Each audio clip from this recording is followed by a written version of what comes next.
Hello दोस्तों, welcome to निक मैकटेक। जैसा कि आप सभी लोग जानते हैं, हम लोग मटेरियल साइंस सब्जेक्ट पढ़ रहे हैं और ये हमारा सेकंड चैप्टर चल रहा है। इसमें मैं आपको बताने वाला हूँ स्टील और स्टील की क्लासिफिकेशन के बारे में, जिसमें हम लोगों ने अभी तक 2 लेक्चर ऑलरेडी देख चुके हैं, जिसमें मैंने बहुत अच्छी तरीके से आपको फेज डायग्राम के बारे में बताया था। लास्ट वीडियो में मैंने आयरन कार्बाइड का जो फेज डायग्राम बनता है, उसको प्रॉपर बहुत अच्छी तरीके से समझाया था, किस तरीके से हम लोग ड्रॉ करते हैं और किस तरीके से जो वैल्यूज़ हैं, उनको हमें याद करनी है। अगर आपने वो वीडियो अभी तक नहीं देखी और आप देखना चाहते हो, तो ऊपर आई बटन और नीचे डिस्क्रिप्शन बॉक्स में आपको कंप्लीट प्लेलिस्ट मिल जाएगी सब्जेक्ट की, आप वहाँ जाकर देख सकते हो। तो आज की वीडियो हम लोग स्टार्ट करते हैं स्टील से। तो दोस्तों, सबसे पहले हम लोग बात करते हैं स्टील के बारे में। अब स्टील को देखिए किस तरीके से हम लोग क्लासिफिकेशन करते हैं, और ये क्लासिफिकेशन अपने आप में बहुत ज़्यादा इंपॉर्टेंट है, क्योंकि क्लासिफिकेशन से डायरेक्ट आपको एग्जाम में क्वेश्चन देखने को मिलते हैं। तो स्टील को हम लोग 2 टाइप से डिवाइड कर सकते हैं। एक तो आपको प्लेन कार्बन स्टील, और सेकंड आपको क्या देखने को मिलती है, एलॉय स्टील। लेकिन यहाँ पर इम्पोर्टेंट देखने वाली बात ये है, ये जो आपके पास प्लेन कार्बन स्टील होती है, इसको आप लोग स्टार मार्क लगा सकते हो, क्योंकि इसमें केवल कार्बन का ही एलॉय कंटेंट आपको देखने को मिलता है। प्लेन कार्बन स्टील में आपको ओनली कार्बन का ही एलॉय कंटेंट देखने को मिलता है, इसीलिए ये आपको इम्पोर्टेंट है। नेक्स्ट अगर हम बात करें एलॉय स्टील के बारे में, तो एलॉय स्टील में कार्बन का तो मिलता ही मिलता है, साथ ही आपको क्रोमियम, निकेल और मैग्नीशियम और एमओ, इसका भी क्या मिलता है, आपको एलॉइंग एलिमेंट देखने को मिलता है। यहाँ पर अगर मैं बात करूँ एमओ के बारे में कि एमओ क्या है, तो एमओ को हम लोग क्या बोलते हैं, मॉडुलस और ओरेंडी, है ना, मॉडुलस ओरेंडी बोलते हैं। इसके बारे में आपको लिखा दूंगा अभी। चलिए नेक्स्ट हम बात करते हैं कि एलॉय स्टील को हम लोग कैसे फर्दर डिवाइड कर सकते हैं। एलॉय स्टील आपको 2 तरीके की मिलती है। एक तो आपको हाई एलॉय स्टील देखने को मिलता है, सेकंड हमारे पास क्या देखने को मिलता है, लो एलॉय स्टील। तो देखो, लो एलॉय स्टील जो है, उसमें अगर मैं एलॉय कंटेंट की बात करूं तो ये लेस देन होना चाहिए, इसका 8% से भी कम आपको एलॉय कंटेंट देखने को मिलता है लो एलॉय स्टील में। जबकि हम हाई एलॉय स्टील की बात करें, यहाँ पर आपको एलॉय कंटेंट जो है 8% से ज़्यादा देखने को मिलता है। ये डायरेक्ट एग्जाम में क्वेश्चन पूछे जाते हैं दोस्तों इस तरीके से। एलॉय स्टील को हम लोग फिर से डिवाइड कर सकते हैं, इसमें एक तो आपको टूल स्टील में, और सेकंड आपको स्टेनलेस स्टील। देखो, ये स्टेनलेस स्टील आपने बहुत बार पढ़ी होगी, इसका नाम भी बहुत बार सुना होगा, तो इसको भी हम लोग अभी आगे अच्छी तरीके से समझेंगे। चलिए नेक्स्ट हम लोग आगे बढ़ते हैं। हमारे पास है दोस्तों कमर्शियल स्टील।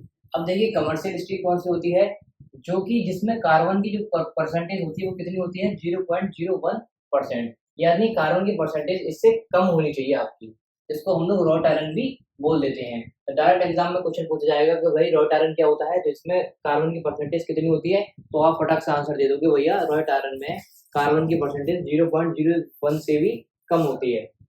इसी तरीके से आप लोग प्लेन कार्बन स्टील के बारे में पढ़ सकते हो। प्लेन कार्बन स्टील क्या होती है, जो कि मैंने अभी आपको बताया था, इसमें कार्बन एलॉय, देखो यहाँ पर देखो सल्फर, फास्फोरस, मैग्नीशियम, सिलिकॉन, ये सब क्या है आपके एलॉय कंटेंट एलिमेंट्स हैं। लेकिन यहाँ पर जो सबसे ज्यादा मात्रा में आपको प्रोवाइड मिलेगा प्लेन कार्बन स्टील में, क्या, कार्बन का परसेंटेज, कार्बन जो एलिमेंट है, एलॉइंग एलिमेंट है, वो सबसे ज्यादा मात्रा में होगा, इसीलिए हम लोग इसको मेथड बोलते हैं, और बाकी के हमारे क्या है, एलॉइंग कंटेंट है। अब सबसे पहले हम लोग बात करेंगे डेड माइल्ड स्टील के बारे में। कोई डेड माइल्ड स्टील क्या होती है, इसको बहुत अच्छी तरीके से समझिए दोस्तों। डेड माइल्ड स्टील में आपको पास जो कार्बन की परसेंटेज है ना, वो 0.008% से 0.13% तक रहती है, यानी कि ये रेंज होती है दोस्तों, फिक्स नहीं होती है, रेंज होती है, इनके बीच में आपको देखने को मिलती है। तो यही एग्जाम में डायरेक्ट क्वेश्चन पूछे जाते हैं, इसीलिए मैंने सिंपल तरीके से आपके लिए लिख के लाया हूँ। और आपको डेड माइल्ड स्टील में क्या याद रखना है, ये नॉन करोसिव नेचर की होती हैं, सॉफ्ट होती हैं, डक्टाइल होती हैं दोस्तों। और एग्जांपल की अगर हम बात करें, तो आपको चेन्स में, रिवर्स में, फ्लूइड्स में, यहाँ पर आपको डेड माइल्ड स्टील आराम से देखने को मिल जाएगी। चलिए अब हम नेक्स्ट बढ़ते हैं। नेक्स्ट हमारे पास है दोस्तों लो कार्बन स्टील, ये भी माइल्ड स्टील में ही है, लो कार्बन स्टील। अब इसको देखिए, सबसे पहले इसके हम माइक्रो स्ट्रक्चर की बात करेंगे। भाई इसका माइक्रो स्ट्रक्चर क्या होता है, पियरलिटिक। ये दोस्तों मैंने लास्ट वीडियो में आपको समझाया था कि पियरलिटिक क्या होता है या फिर पियरलिटिक क्या होता है, लेकिन आपको याद रखना है तो भाई इसमें कार्बन की परसेंटेज कितनी होती है, 0.15 से 0.3 तक, ये इसकी रेंज होती है कार्बन की।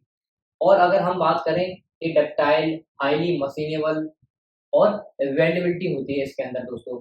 इसमें वेल्डेबिलिटी का मतलब क्या है, जैसे जैसे हम लोग कार्बन की परसेंटेज बढ़ाएंगे वेल्डेबिलिटी में, तो यहाँ पर क्या होगी, अगर देखो लो कार्बन स्टील है, इसमें हम लोग क्या बढ़ा रहे हैं, कार्बन की परसेंटेज दोस्तों बढ़ा रहे हैं। जब हम कार्बन की परसेंटेज बढ़ाएंगे तो यहाँ पर हमारी जो वेल्डेबिलिटी होगी देखने को मिलेगी वो बहुत कम देखने को मिलेगी। तो कार्बन के कंपोनेंट जब हम मिलाते हैं तो उससे क्या होता है, हमारा मटेरियल हार्ड बनता है थोड़ा सा। तो इसीलिए दोस्तों इसमें वेल्डेबिलिटी क्या होती है, कम देखने को मिलती है। तो ये इंपॉर्टेंट पॉइंट्स है आपके लिए, ये याद रखना है, डायरेक्ट एग्जाम में क्वेश्चन पूछा गया ये वाला। नेक्स्ट हम लोग बात करें, इसीलिए हमारे पास क्या होती है, हाई टफनेस होती है इसकी, और अनहीट ट्रीटेबल होता है दोस्तों ये। नेक्स्ट हम लोग बात करें यहाँ पर, strengthening is done by cold working. इसमें हम लोग स्ट्रेंथनिंग जो प्रोवाइड कराते हैं कोल्ड वर्किंग की मदद से प्रोवाइड कराते हैं, तभी तो दोस्तों यहाँ पर अनहीट ट्रीटेबल है, यानी हीट का इस्तेमाल नहीं कर रहे हैं हम, कोल्ड वर्किंग की मदद से हम लोग इसमें क्या कर रहे हैं, स्ट्रेन हार्डनिंग कर रहे हैं। सिंपल ये मैं आपको बता रहा हूँ। और इसी को हम लोग क्या बोलते हैं, स्ट्रक्चरल स्टील। क्या बोलते हैं, स्ट्रक्चरल स्टील। ये आपको इंपॉर्टेंट याद रखना है। नेक्स्ट अगर हम बात करें, हमारे पास क्या है, इसमें आपको आई वी में देखने को मिल जाएगी भाई लो कार्बन स्टील, एंगल में, चैनल में, टी सेक्शन में, नट बोल्ट में, या फिर किचन में जो नाइफ होते हैं ना, कटिंग टूल्स जो आपके होते हैं, नाइफ हो गया, कटर हो गया, पाइप हो गया, और गैल्वेनाइज्ड आयरन हो गया, इन सब में आपको ये देखने को मिल जाएगी लो कार्बन स्टील या फिर माइल्ड स्टील। ये बहुत सिंपल तरीके से मैंने आपको बताया है और ये आप लोग यहाँ से समझ सकते हो। चलिए अब हम लोग नेक्स्ट बात करते हैं। नेक्स्ट हमारा क्या है, नेक्स्ट है हमारे पास दोस्तों मीडियम कार्बन स्टील। अब देखिए मीडियम कार्बन स्टील में सबसे पहले आपको याद रखना है कि कार्बन की परसेंटेज क्या रहती है, इसकी क्या रेंज रहती है। तो भाई इसकी कार्बन की परसेंट की जो रेंज रहती है 0.3 से लेके 0.6% तक रहती है। और जैसे अभी हमने समझा था लो कार्बन स्टील में क्या समझा था, वो अनहीट ट्रीटेबल रहती है। ये हमारी क्या रहती है, हीट ट्रीटेबल रहती है। Used as in tempered state. जैसे टेम्पर्ड स्टेट का मतलब क्या होता है दोस्तों, अगर हमें ब्रिटलनेस थोड़ी सी कम करनी है तो हम लोग क्या करेंगे, टेम्परिंग बोलते हैं इसको, है ना। क्या बोलते हैं, टेम्पर्ड स्टेट क्या है, process to reduce some brittleness known as tempering, इसी को हम लोग टेम्परिंग बोलते हैं। माइक्रो स्ट्रक्चर की अगर हम बात करें तो इसका कैसा होता है, मार्टिनेट स्टिक। नेक्स्ट हम लोग बात करें भाई, ये मीडियम कार्बन स्टील हमें देखने को कहाँ मिलती है, ये आपको स्प्रिंग में देखने को मिल जाएगी, शाफ्ट में देखने को मिल जाएगी, एक्सेल में देखने को मिल जाएगी, कनेक्टिंग रॉड में देखने को मिल जाएगी, और आपका क्रैंक शाफ्ट में देखने को मिल जाएगी। चलिए नेक्स्ट हम लोग बात करते हैं, हमारे पास है हाई कार्बन स्टील। लो पढ़ ली हमने, मीडियम पढ़ ली, अब हाई भी पढ़ लेते हैं। हाई कार्बन स्टील की सबसे पहले कंपोजिशन आपको याद रखनी है भाई, परसेंटेज क्या रेंज रहती है इसकी, 0.6 से 1.5 तक रहती है। डायरेक्ट क्वेश्चन एग्जाम में पूछ जाते हैं रेंज से ऊपर। ये much harder and much stronger, क्योंकि देखो हाई कार्बन स्टील है तो ये हार्डर भी होगी और स्ट्रॉन्गर भी ज्यादा होगी, सबसे ज्यादा स्ट्रॉन्ग भी होगी। हायर वियर रेजिस्टेंस, और इसीलिए इसका जो वियर रेजिस्टेंस होगा वो ज्यादा होगा, क्योंकि इसमें कार्बन की परसेंटेज क्या है, ज्यादा है। मैंने आपको यही समझाया था, जिसमें हम लोग कार्बन ज्यादा मात्रा में प्रोवाइड कराते हैं उसकी स्ट्रेंथनिंग बहुत बढ़ जाती है और वो टफनेस भी उसकी बहुत ज्यादा हो जाती है ना, तो इसीलिए हायर वियर रेजिस्टेंस ये होती है। नेक्स्ट हम लोग बात करें, इसको हम लोग कहाँ देखने को हमें मिलेगी, ये आपकी देखो रेल्स में देखने को मिलेगी। रेल की जो व्हील्स वगैरह मिलते हैं उसमें आपको हाई कार्बन स्टील देखने को मिलती है। स्प्रिंग्स हो गई आपकी, ब्रिज हो गए, और केबल्स हो गई, डाइस हो गए, ये सब क्या है आपको हाई कार्बन स्टील से ही बना होता है, ये आपको देखने को मिलती है। चलिए नेक्स्ट हम लोग बात करते हैं, हमारे पास क्या है, देखो नेक्स्ट हम लोग देखेंगे, कुछ नोट पॉइंट डाल के मैं आपको बता देता हूँ थोड़ी सी बातें। अगर आपकी कार्बन की परसेंटेज है अगर कम है 1.5 से और 2.4 से ज़्यादा है या उसके बराबर है, तो इसको हम लोग क्या बोलेंगे, ultra high carbon steel. Direct exam में क्वेश्चन पूछा गया, इसीलिए मैंने आपको नोट में डायरेक्ट लिखवा दिया।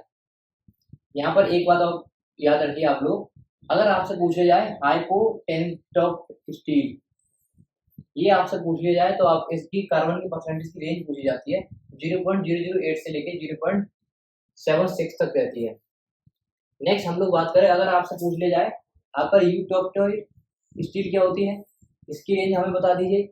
ये क्या होती है आपकी कार्बन की परसेंटेज की 0.76 से 0.14 तक रहती है। तो इसका हम लोग यूज किस में करते हैं दोस्तों, हीट ट्रीटमेंट में यूज करते हैं। नेक्स्ट हम लोग बात करते हैं कि अगर हम when sulphur is called in iron, यानी कि सल्फर को जब हम आयरन में मिक्स करेंगे या फिर आयरन में बुलाएंगे, सल्फर को आयरन में मिलाएंगे तो हमें क्या मिलेगा, आयरन सल्फाइड मिलेगा। ये क्या करता है दोस्तों, हमारी मसनिबिलिटी ऑफ स्टील को बढ़ाता है, ठीक है। विच एक्यूमुलेट नियर ग्रेन बाउंड्रीज, ये कहाँ पर इकट्ठा हो जाता है, ग्रेन बाउंड्रीज पर इकट्ठा हो जाता है। And decrease hot and red hardness of steel. बहुत सिंपल तरीके से मैं आपको बताया है। देखो बाउंड्रीज क्या क्या होती हैं, मान लो ये हमारे पास है ग्रेन, यही साइज होते हैं जो कि हम लोग किसी मेटेरियल को रब वगैरह करते हैं, ग्रेन होने इनको बोलते हैं। तो इनके बीच में अगर आपको दिखाई दे, इनके बीच में आपको ऐसे इस तरीके दिखाई देता है ये, ठीक है, इसी बाउंड्रीज, ये तो बाउंड्रीज होती हैं, ठीक है, ये सिंपल सी आपको पता है। चलिए नेक्स्ट हम लोग बात करते हैं। नेक्स्ट हमारे पास क्या है, phosphorus is added to steel, machinability of steel improve but brittleness of steel increases. यानी कि ये जो कहना चाह रहे हैं, अगर हम फॉस्फोरस मिला देते हैं, फॉस्फोरस को ऐड करते हैं, तो मसनिबिलिटी तो हमारी बढ़ जाएगी। अगर हम फॉस्फोरस को ऐड कर रहे हैं तो मसनिबिलिटी तो हमारी बढ़ जाएगी, लेकिन जो ब्रिटलनेस होगी ना, वो भी स्टील की इंक्रीज हो जाएगी। सिंपल। चलिए थोड़ी सी बात हम लोग और आगे करते हैं। अब हम एलॉय स्टील को देख लीजिए। एलॉय स्टील में क्या है दोस्तों, एक तो आपका हाई एलॉय स्टील होती है। हाई एलॉय स्टील कब होती है, जब कार्बन की परसेंटेज कितनी हो, 8% से ज्यादा हो। और जब आपको 8% से कम देखने को मिलेगी तो आपको क्या मिलेगी, एलॉय, लो एलॉय स्टील, ठीक है। एलॉय कंटेंट की बात करूँ इसमें ग्रेटर देन 5% होता है, और इसमें अगर मैं एलॉय कंटेंट की बात करूँ लेस देन और इक्वल टू 2% होता है। यहाँ पर एक बात आपको और याद रखनी है, अगर 2.5% एलॉय कंटेंट एलिमेंट है आपके पास, तो ये क्या मिलेगी आपको, मीडियम एलॉय स्टील मिलेगी। कैसी मिलेगी, मीडियम एलॉय स्टील। अब हम नेक्स्ट बात करते हैं, जो हमने अभी लास्ट पढ़ा था ना, देखो यहाँ से समझिए, पूरी स्टील तो बाद में आ गई, ये है आपके पास, हाँ ये पढ़िए दोस्तों। अब हम हाई एलॉय स्टील के बारे में पढ़ेंगे। देखो हाई एलॉय स्टील में पढ़िए, सबसे पहले आपको क्या देखने को मिलेगी, एक तो टूर स्टील, सेकंड हमारे पास स्टेनलेस स्टील, ये है, ये मैंने आपको क्लासिफिकेशन में बताया था। तो सबसे पहले हम लोग बात करते हैं भाई स्टेनलेस स्टील क्या होती है। अब स्टेनलेस स्टील में आप लोग समझिए, हाईली करोसिव रेजिस्टेंट, क्या होता है इसके अंदर दोस्तों, हाईली करोजन रेजिस्टेंट, क्योंकि आपको पता है स्टील की जंग लगती है, स्टेनलेस स्टील में आपको जंग देखने को नहीं मिलती है। आपके जो घर में चाकू वगैरह भी होते हैं रसोई में, स्टेनलेस स्टील की इसलिए तो बनाए जाते हैं कि पानी में भीगते हैं तो अभी उसमें जंग ना लगे, तो इसीलिए हाईली करोजन रेजिस्टेंट। नेक्स्ट हम लोग बात करें, वेल्डेबिलिटी इसकी कैसी होती है, बहुत कम होती है, और मशीनिबिलिटी भी इसकी बहुत कम होती है। जनरली नॉन मैग्नेटिक होती है ये, क्योंकि मैग्नेट तो कैच नहीं करती, आपको पता है। इसमें हम लोग क्रोमियम की बात करें तो एटलीस्ट 11% क्रोमियम होता है, और क्रोमियम की रेंज हम लोग बता दें 11 से 38% तक रहती है, कम से कम 11 तो होना ही चाहिए। क्रोमियम से क्या होता है, इट मेक्स Cr2O3 लेयर्स, यानी क्रोमियम ऑक्साइड की लेयर बना देता है इसके ऊपर, स्टील के ऊपर, and protect steel from environment and moisture. ये पता है दोस्तों जंग क्यों नहीं लगती है, क्योंकि वही इसके अंदर क्रोमियम हम लोग मिलाते हैं कम से कम 11%, और 11 से 38% के बीच में रेंज रहती है।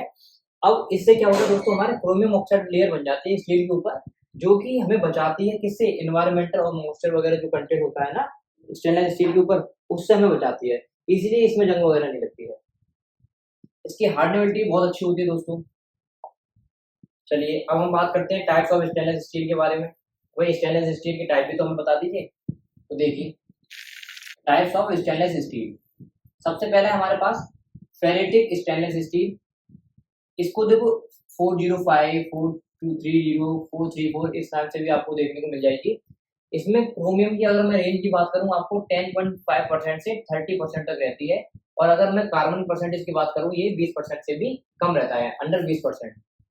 ये कैसे होते हैं, ductile, tough, non heat treatable होते हैं दोस्तों, वेल्डेबिलिटी इसकी अच्छी होती है, और मैग्नेटिक। इसका क्रिस्टल स्ट्रक्चर की अगर मैं बात करूं, हमारे पास क्या देखने को मिलता है BCC, और Ni कितना होता है इसमें 0%। ये कहाँ पर हमको देखने को मिलती है, फेरेटिक स्टेनलेस स्टील, ऑटोमोबाइल में, है ना, ऑटोमोबाइल की जो एग्जॉस्ट बनते हैं उसमें देखने को मिल जाएगी, और फ्यूल टैंक्स में आपको देखने को मिलेगी।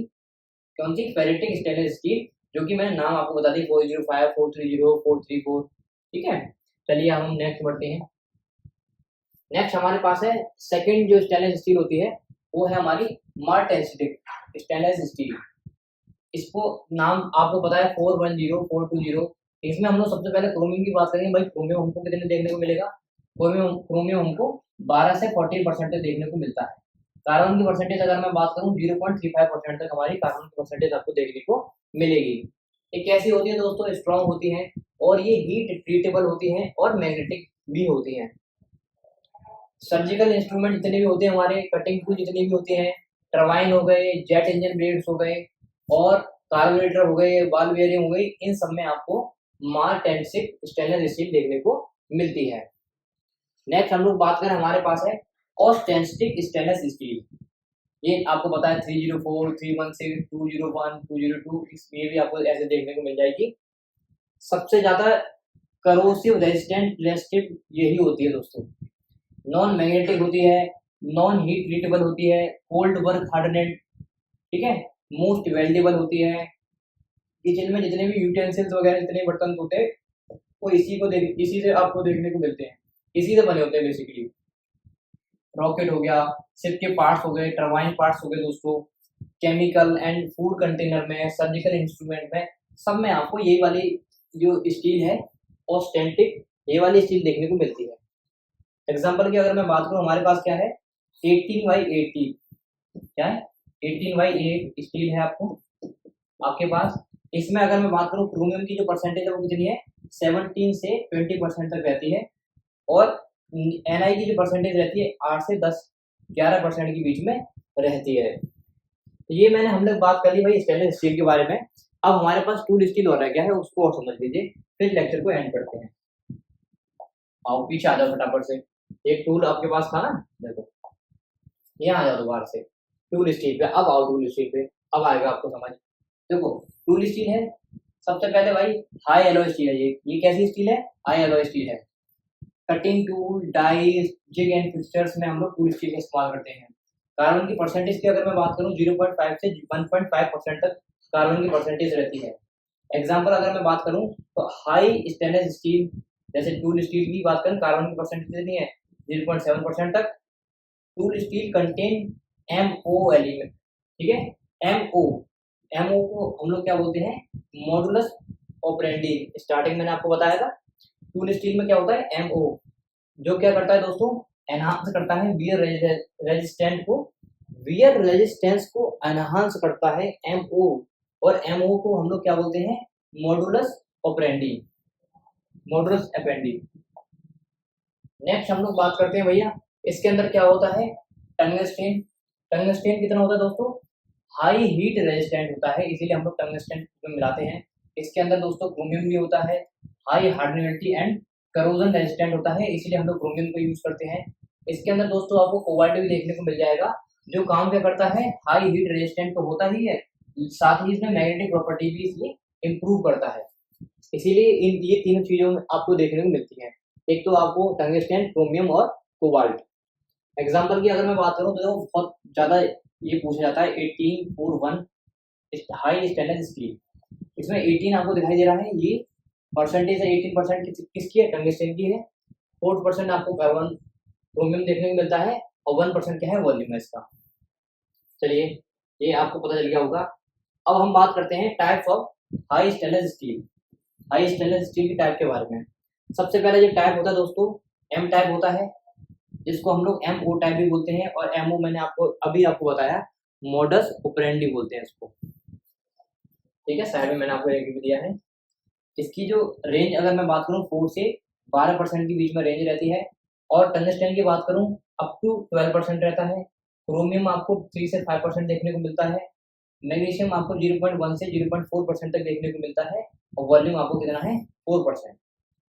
चलिए नेक्स्ट हम लोग आगे बढ़ते हैं। T type hard stainless steel, इसको हम लोग डब्ल्यू टाइप की तरह ही बोलते हैं, इतनी डब्ल्यू टाइप की तरह ही है। इसमें MO आपको देखने को मिलता है 1% अप टू 1%। मैग्नीशियम आपको 0.1 से 0.4% देखने को मिलता है। टंगस्टेन आपको 11% से 30% तक देखने को मिलता है दोस्तों। क्रोमियम आपको 3% से 5% क्रोमियम देखने को मिलता है। कोबाल्ट की अगर मैं बात करूं अप टू 30% आपको दोस्तों अभी मैंने एक छोटी सी मिस्टेक कर दी थी। अभी मैंने पीछे आपको बताया था MO एलिमेंट के बारे में, जिसका नाम मैंने आपको गलत बताया था। इसका नाम क्या होता है दोस्तों, मोलिवेंडम। इसे हम लोग क्या बोलते हैं, मोलिवेंडम। ये बात आपको याद रखनी है। मैंने पीछे आपको मॉडल ऑपरेंडी बता दिया था, जब मैंने आपको ये पढ़ाया था टूल स्टील, तब यहाँ पर आपको बताया था मैंने एमओ, है ना, स्टील कंटेन एमओ मटेरियल। और जो मेटल जो कौन सा होता है तुम्हारा, जो एनहांस करता है वियर रेजिस्टेंस को, और इसका नाम क्या था, मॉलिबेंडम होता है। तो एमओ को आप लोग नोट में डाल के लिख सकते हो, एमओ क्या है, मॉलिबेंडम है। एक जगह मैंने आपको और बताया था मॉलिबेंडम, वो और देख लीजिए। जब मैं यहाँ पर पढ़ा रहा था आपको types of high stainless steel, तो यहाँ पर मैंने बताया था एम टाइप, यानी कि एमओ टाइप जो आपको बताया था, तो इसकी जो फुल फॉर्म होती है एमओ की, वो क्या होती है, मॉलिबेंडम। इसको आप लोग करेक्ट कर लीजिए। और हम लोग अब देखते हैं अब हमारा नेक्स्ट जो मटेरियल है वो क्या है। तो देखिए दोस्तों, नेक्स्ट है हमारे पास किल्ड स्टील। अब इसको हमें पढ़ना है भाई, किल्ड स्टील क्या होता है। सबसे पहली बात किल्ड स्टील में आपको याद रखनी है, ये डीऑक्सीडाइज स्टील होती है, डीऑक्सीडाइज स्टील होती है। और इसमें आपकी जो ऑक्सीजन प्रेजेंट होती है वो कितनी होती है, 0%, क्योंकि ये डीऑक्सीडाइज स्टील है इसीलिए। और ये डीऑक्सीडाइजेशन जो होता है वो किस वजह से होता है, ये सिलिकॉन और एल्यूमिनियम हम इसमें मिलाते हैं, उस वजह से हमारा डीऑक्सीडेशन होता है। नेक्स्ट अगर हम बात करें, अगर हमारे पास पार्शली डीऑक्सीडाइज है तो इसको हम लोग क्या बोलेंगे, सेमी किल्ड स्टील बोलेंगे। क्या बोलेंगे, सेमी किल्ड स्टील बोलेंगे, अगर पार्शली डीऑक्सीडाइज है। नेक्स्ट अगर हम बात करें नो ऑक्सीडेशन, या फिर कोई ऑक्सीडेशन अकर ही नहीं करे, तो उसको हम लोग क्या बोलेंगे, रिम्ड स्टील। तो तीन चार चीज आपको याद रखनी है। पहली बात कि भाई डीऑक्सीडाइजेशन में हम लोग क्या कर रहे हैं, सिलिकॉन और एल्यूमिनियम उसमें मिला रहे हैं। सेकंड, अगर हमारे पास पार्शली डीऑक्सीडाइज है तो हमारे क्या नाम है उसका, सेमी किल्ड स्टील। अगर कोई हमसे पूछ ले भाई रिम्ड स्टील क्या होती है, जिसमें ऑक्सीडेशन नहीं होता, उसको हम लोग रिम्ड स्टील बोलते हैं। बहुत सिंपल और टू द पॉइंट मैंने आपके लिए नोट्स बनाए हैं। नेक्स्ट हम लोग बात करते हैं फ्री कटिंग स्टील के बारे में। भाई फ्री कटिंग स्टील क्या होती है, इसमें आपको याद रखना है, जो लो कार्बन स्टील कैसी होती है, लो कार्बन स्टील होती है। और इसके अंदर हम लोग ऐड क्या करते हैं, फॉस्फोरस और अपना सल्फर और अपना लेड, है ना, ये तीन मटेरियल PsPb, ये तीन मटेरियल ऐड करते हैं हम इसमें। इसकी मशीनेबिलिटी की बात करें भाई, इसमें जो मशीनेबिलिटी इंडेक्स होता है वो 100 होता है, ठीक है। नेक्स्ट हम लोग बात करें, एक छोटा सा नोट पॉइंट डाल के आप लोग लिख सकते हो, जो आपका मैग्नीशियम होता है, magnesium in steel mix manganese sulphide. तो क्या बोला जा रहा है कि भाई जो मैग्नीशियम हम लोग इसमें मिलाते हैं तो इससे हमें क्या मिलता है, मैग्नीज सल्फाइड मिलता है, विच इम्प्रूव मशीनेबिलिटी। मैग्नीज सल्फाइड क्या करता है, मशीनेबिलिटी को बढ़ा देता है। तो हम लोग क्या मिला रहे हैं भाई, मैग्नीशियम मिला रहे हैं, जहाँ से कि हमारा क्या बनना है, मैग्नीशियम सल्फाइड बनना है। और इसका काम क्या होता है, ये आपकी मशीनेबिलिटी को इम्प्रूव करता है। सिंपल, इतनी छोटी सी बात मैं आपको बता रहा हूँ। नेक्स्ट हम लोग बात करें, जब हम फॉस्फोरस और सल्फर मिलाते हैं तो इससे क्या होता है, हमारा जो स्टील होता है वो ब्रिटिल बनता है। फॉस्फोरस सल्फर मिलाते हैं तो इससे क्या बनना है, हमारा स्टील ब्रिटिल बनना है।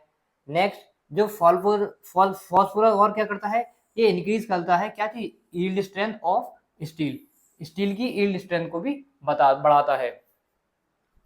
नेक्स्ट हम लोग आगे देखते हैं। नेक्स्ट हमारे पास है मार्जिंग स्टील। अब देखो, इसको बोलते हैं हम मार एजिंग स्टील, ठीक है, मार एजिंग स्टील। तो इसका काम क्या होता है दोस्तों, सबसे पहली बात, मेड बाय मार टेम्परिंग। ये किससे बनती है, मार टेम्परिंग से बनती है। टेम्परिंग जानते हो आप लोग, है ना, मार टेम्परिंग से बनती है। इसका काम क्या होता है दोस्तों, ये एनहांस करता है क्या चीज, डक्टिलिटी, डक्टिलिटी को एनहांस करता है। और दोस्तों इसमें ये इसके जो प्रेसिपिटेट होते हैं ना, ये क्या करते हैं, इसकी जो हार्डनेस होती है उसको बढ़ाते हैं, हार्डनेस को भी एनहांस करते हैं और डक्टिलिटी को भी बढ़ाते हैं। और याद जार जो मारेजिंग जो स्टील होती है, ये मिलिट्री की जितने भी इक्विपमेंट्स होते हैं ना, वहां पर आपको देखने को मिलती है। अगर मैं इसमें आपको बताऊं ये कैसी स्टील है, लो कार्बन स्टील होती है। इसके अंदर अगर हम बात करें 18% निकल होता है, 8% को जो हम कोबाल्ट मिलाते हैं, और 5% क्या मिलाते हैं, MO, जो मैंने अभी बताया मॉलिबेंडम, है ना, और 0.03% क्या मिलाते हैं हम लोग, कार्बन मिलाते हैं। सिंपल इतना ही आपको याद रखना है मार एजिंग स्टील के अंदर, क्योंकि इतना ही आपसे एग्जाम में पूछा जाता है, ज्यादा नहीं पूछा जाता है। अब हम बात करते हैं मैग्नीशियम स्टील के बारे में।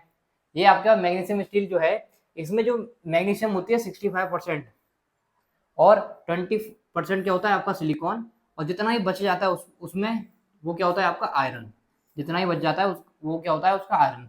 जैसे अभी देखो 65% मैग्नीशियम है, 20% का सिलिकॉन है, तो 65 और 20 कितना हो गया आपका बताओ, 85 हो गया। 85 में कितना रह गया, 15 रह गया, तो 15% क्या हो गया आपका आयरन। इस तरीके से मैं आपको बता रहा हूँ। और ये जो मिलकर जो बनता है वो क्या बनता है, सिलिको मैग्नीज स्टील। क्या बनती है दोस्तों, सिलिको मैग्नीज स्टील। पहले के टाइम पे दोस्तों जो सिलिको मैग्नीज स्टील थी ना, इससे हम लोग रेल्स बनाते थे। पहले के टाइम में जो रेल्स वगैरह बनती थी वो सिलिको मैग्नीज और स्टील से ही बनती थी। इसमें हमारी जो मैग्नीशियम होती है वो 13% है और अप टू 1% होती है, जिसमें मैग्नीशियम 13% और अप टू 1% क्या होती है आपकी, तो इसको हम लोग क्या बोलते हैं, हार्ड फील्ड स्टील। ठीक है, और ये कहाँ पर यूज करती है, ये एयरक्राफ्ट पार्ट जो बनाते हैं हम लोग, एग्जीवेटर पार्ट जो बनाते हैं, तो वहां पर आपको हार्ड फील्ड स्टील देखने को मिलती है। नेक्स्ट हम लोग आगे बात करते हैं दोस्तों। देखिए अब हम बात करेंगे क्लोरोमेट स्टील के बारे में। देखो क्लोरोमेट स्टील जो है ये बहुत इजी स्टील है, इसको भी आप लोग याद रख सकते हो। सबसे पहले इसमें हम लोग क्या यूज कर रहे हैं, एमओ स्टील को यूज कर रहे हैं ना, इसको हम लोग एमओ स्टील भी बोलते हैं, मॉलिबेंडम स्टील। इसके अंदर जो एमओ होता है वो 33% होता है, निकल जो होता है 65% होता है, और जितना भी बच गया वो क्या होता है, एफई कितना होता है आपका 1%। सिंपल। नेक्स्ट हम लोग बात करते हैं फेरोनेंडियम स्टील। फेरोनेंडियम स्टील में क्या होता है दोस्तों, हमारा वी 50% होता है और आयरन कितना होता है, ये भी 50% होता है। सिर्फ इतना ही आपको याद रखना है। टिमकिन एलॉय, टिमकिन एलॉय क्या है, इसमें पहले की टाइम में दोस्तों क्या बनते थे, सिल्वर कॉइन्स बनते थे करेंसी के लिए। सिल्वर कॉइन्स दोस्तों वो वाले नहीं है जो आपके जो सुनार वाला की दुकान होती है ना, उस पर जो सिल्वर के कॉइन होते हैं वो वाले सिल्वर कॉइन नहीं है, ये करेंसी वाले सिल्वर कॉइन थी जिससे हमारे टिमकिन एलॉय से बनते थे। इसमें आपके निकल जो था 50% होता है, क्रोमियम 16% होता है, और मोलिबेंडम कितना होता है 6%, और जितना भी बच गया वो क्या होता है आपका एफई। सिंपल।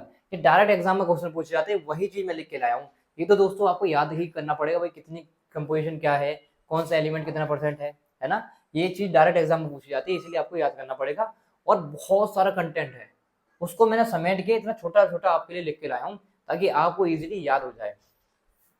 नेक्स्ट हम लोग बात करते हैं मैग्नेट स्टील के बारे में। मैग्नेट स्टील क्या होती है, ये परमानेंट मैग्नेट होती है सबसे पहली बात, और आपको देखो रेडियो में, टीवी, लाउड स्पीकर में वहां पर आपको देखने को मिल जाएगी। इसमें कोबाल्ट की जो रेंज रहती है 10 से 40% रहती है, कार्बन हम लोग अप टू 1% तक मिलाते हैं इसमें, और निकल क्या होता है दोस्तों अप टू 59% तक रहता है, क्रोमियम और ये आपका टंगस्टन भी इसमें रहता है। ठीक है, बहुत सिंपल था मैग्नेट स्टील के बारे में। चलिए नेक्स्ट हम लोग और देख लेते हैं। अब है हमारे पास सॉफ्ट मैग्नेट। देखो सॉफ्ट मैग्नेट क्या होती है इसको भी समझिए। जो आपके इलेक्ट्रिसिटी आपने देखी होगी, इलेक्ट्रिसिटी में पोल्स वगैरह होते हैं ना, तो पोल्स जो खंबे वगैरह होते हैं उनके कोर्स में आपको सॉफ्ट मैग्नेट देखने को मिल जाएगी। ट्रांसफार्मर में आपको देखो सॉफ्ट मैग्नेट देखने को मिल जाएगी, जनरेटर में, और इलेक्ट्रोमैग्नेट तो आपका होते ही है। इसमें कार्बन जो होता है 0.1% से भी कम होता है। सिलिकॉन कितना होता है दोस्तों, 0.8 से 4.2% तक हम लोग रहते हैं, और जितना भी रह जाता है दोस्तों वो इसमें क्या होता है, आयरन। सिंपल।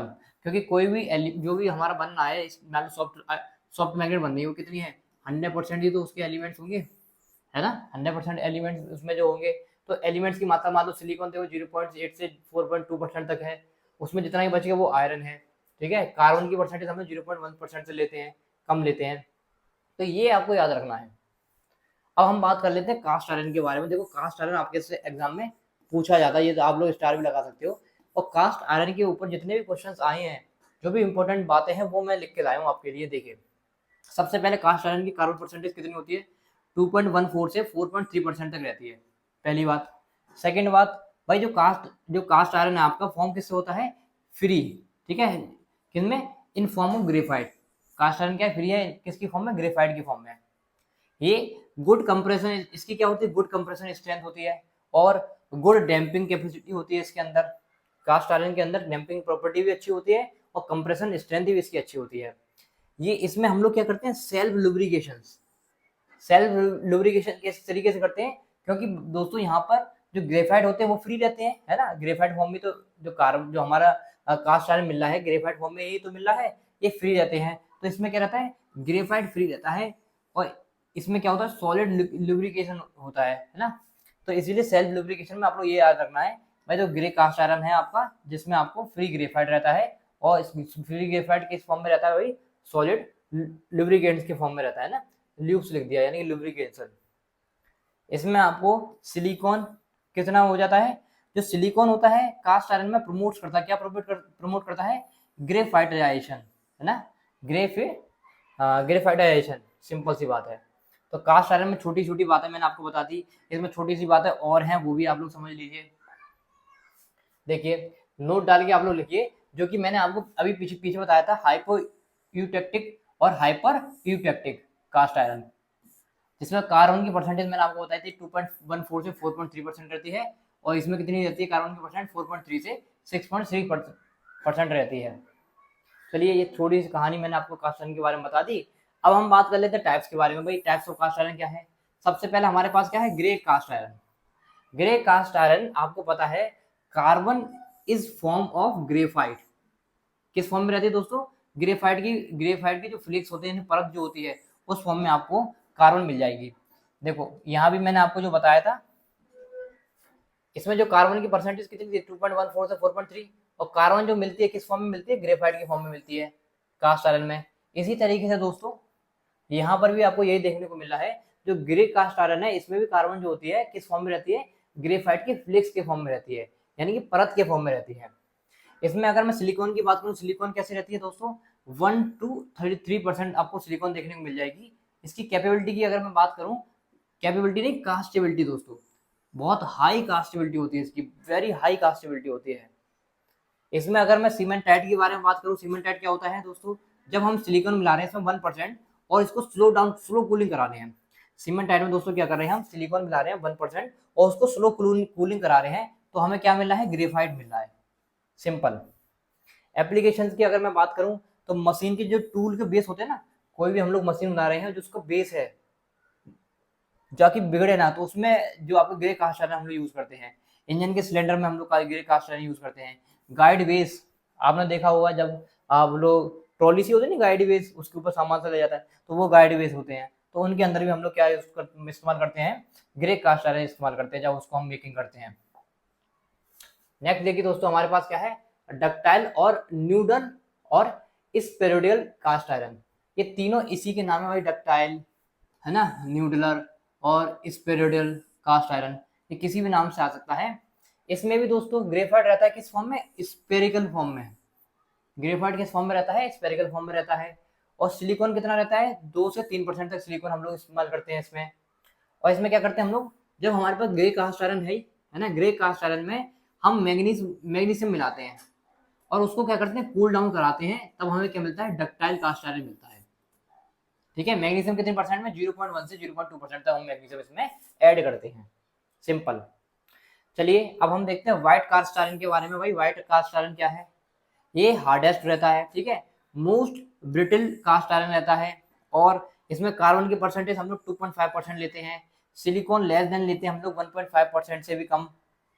इसमें हम ग्रे कास्ट आयरन जब लेते हैं, जिसको हम रैपिड कूल कराते हैं दोस्तों, कैसे कराते हैं? ग्रे कास्ट आयरन को हम रैपिड कूल करा रहे हैं, तब हमें मिलता है white cast iron. Grey cast iron को रैपिड कूल करा रहे हैं हम लोग, तब हमें मिल रहा है व्हाइट कास्ट आयरन। नेक्स्ट हम लोग बात करिए, ड्यू टू रैपिड कूल, जब हम रैपिड कूल हो रहा है, carbon does not convert into graphite, carbon जो है ग्रेफाइट में कन्वर्ट नहीं हो पाता है। इवन इट मेक सीमेंटाइड, क्या बना देता है दोस्तों? ये सीमेंटाइड बना देता है। सिंपल। चलिए नेक्स्ट हम लोग और बात करते हैं, इसमें कुछ और पॉइंट्स भी है हमारे। इसमें कोई भी ग्रेफाइटाइजेशन नहीं होता है ना, ये अनमशीनेबल रहता है, हाई वियर रेजिस्टेंस होती है इसकी। इसके एग्जांपल की अगर हम बात करें एप्लीकेशंस की, रोलर हो गया आपका, एक्सटेंशन डाइस में आपको देखने को मिल जाएगा, इम्पेलर में देखने को मिल जाएगा, और फ्लैंज वगैरह, ये सब क्या है इसकी एप्लीकेशन, जैसे इसी से ये बनते हैं। नोट डाल के एक बात आप लोग लिख सकते हो, अगर मैं मेलेव की बात करूं कास्ट आयरन की, है ना, मेलेबिलिटी कितनी होती है? देखो व्हाइट कास्ट आयरन है, इसको हम लोग क्या कर रहे हैं? टेम्परेचर ले रहे हैं 800 डिग्री सेल्सियस से 900 डिग्री सेल्सियस का टेम्परेचर ले रहे हैं, और 30+ आवर तक हम उसको छोड़ दे रहे हैं। ठीक है, मैंने क्या लिया? व्हाइट कास्ट आयरन लिया, उसको मैंने 800 डिग्री सेल्सियस से 900 डिग्री सेल्सियस के बीच में अपना टेम्परेचर एक ले लिया, और उसको 30 आवर के लिए छोड़ दिया, तब हमें क्या मिल जाएगा? Malleable cast iron. ठीक है, व्हाइट कास्ट आयरन से हम लोग मेलिएबल कास्ट आयरन बना रहे हैं।